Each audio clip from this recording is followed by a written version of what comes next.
Bienvenue sur la Conciergerie, le podcast qui s'adresse aux créateurs de conciergerie qui veulent vivre pleinement de leur activité sans sacrifier leur temps. Je suis votre hôte Vanessa Guérin et chaque semaine, venez discuter management, organisation et évolution avec une créatrice de conciergerie comme vous. Bonne écoute!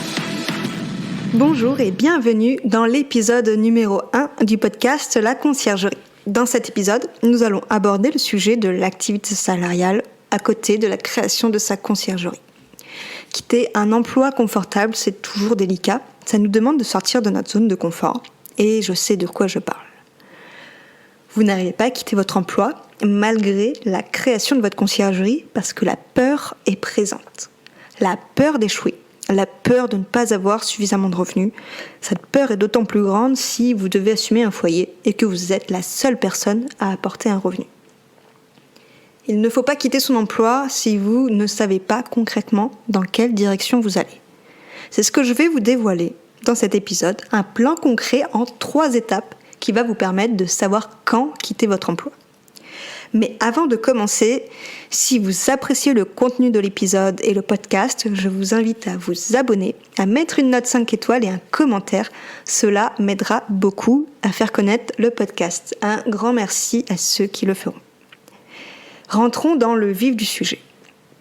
Quitter un emploi pour se dédier totalement à sa conciergerie, c'est un rêve pour certains. Et pour d'autres, ce rêve est devenu réalité, comme moi, avec Vignome, ma conciergerie.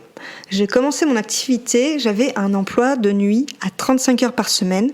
J'ai fait ça pendant 6 mois avant de demander à mon patron de ne travailler plus que 3 jours au lieu de 5. J'ai réduit mon contrat pour avoir plus de temps à développer ma conciergerie et à définir pourquoi je n'arrivais pas à en vivre. 6 mois plus tard, résultat, je donnais ma lettre de démission pour enfin quitter le salariat. Il faut que vous soyez déterminé et il ne faut pas que vous quittez votre emploi sur un coup de tête. Il faut que vous soyez motivé, sinon vous allez vite abandonner. Et il faut que vous posiez les bonnes questions. D'abord, ai-je assez de temps actuellement pour développer correctement ma conciergerie? Si la réponse est non, alors vous devez vous demander, ai-je besoin de la totalité de mon salaire pour vivre actuellement? Si la réponse est toujours non, parce que vous avez un peu de revenus avec votre conciergerie, alors peut-être que vous devriez envisager de réduire votre contrat, ou si ce n'est pas possible, à trouver un emploi à mi-temps. Alors, le plan d'action est simple.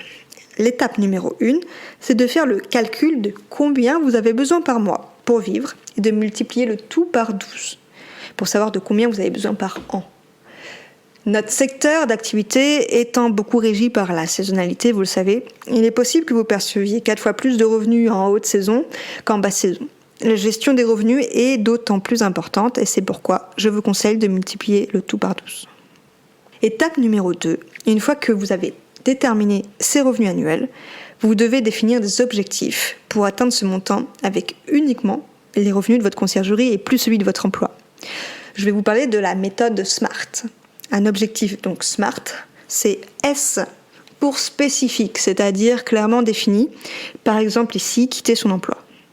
M pour mesurable, c'est-à-dire quantifiable. Donc dans cet exemple, en atteignant X euros par an que vous pouvez rapporter au mois si c'est plus parlant pour vous.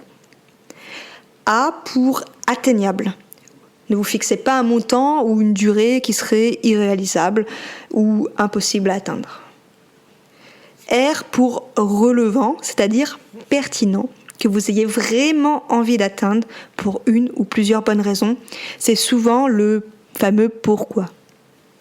Et T pour temporel, qui soit défini dans le temps avec un délai, afin de ne pas procrastiner comme je l'ai fait au début. L'objectif de quitter son emploi, c'est le but principal. Mais pour rester motivé, il faudra vous fixer des petits objectifs, toujours SMART, tant qu'à faire, en les écrivant et en les relisant à chaque action ou à chaque décision que vous devez prendre pour votre conciergerie.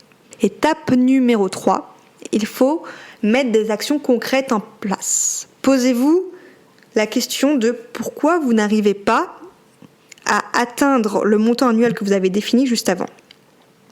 Tout d'abord, si vous avez peut-être trop de charges, Dans ces cas-là, il faut revoir vos tarifs à la hausse et surtout réduire vos dépenses non nécessaires au sein de votre conciergerie.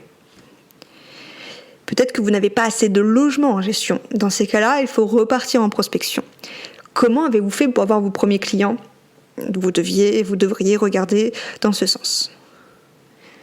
Si vous n'avez peut-être pas le temps, alors là, c'est un sujet intéressant parce qu'il faut que vous définissiez si le plus important pour vous, c'est de développer votre conciergerie parce que vous souhaitez en vivre pleinement, ou bien si c'est une activité secondaire, un passe-temps, un side business, comme on dit en marketing.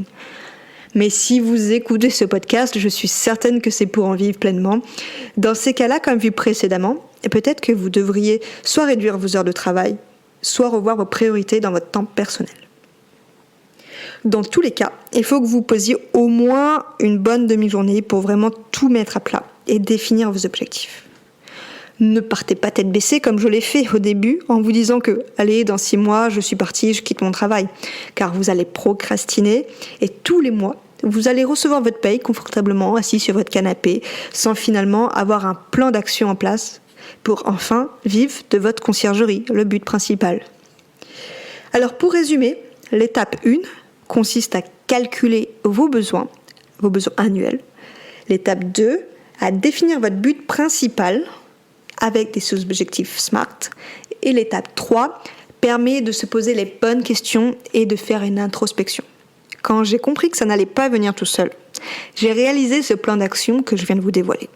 Résultat, au bout de 6 mois, j'ai quitté mon emploi et je fais partie des conciergeries qui vivent de leur activité. Pour ma part, j'ai dû revoir ma grille tarifaire qui était trop basse et j'ai dû prospecter de nouveaux clients en automatique, chose que je vous expliquerai dans un futur épisode. Donc si ce n'est pas déjà fait, abonnez-vous pour ne pas le rater. Je vous dis à bientôt dans le prochain épisode. Ciao ciao!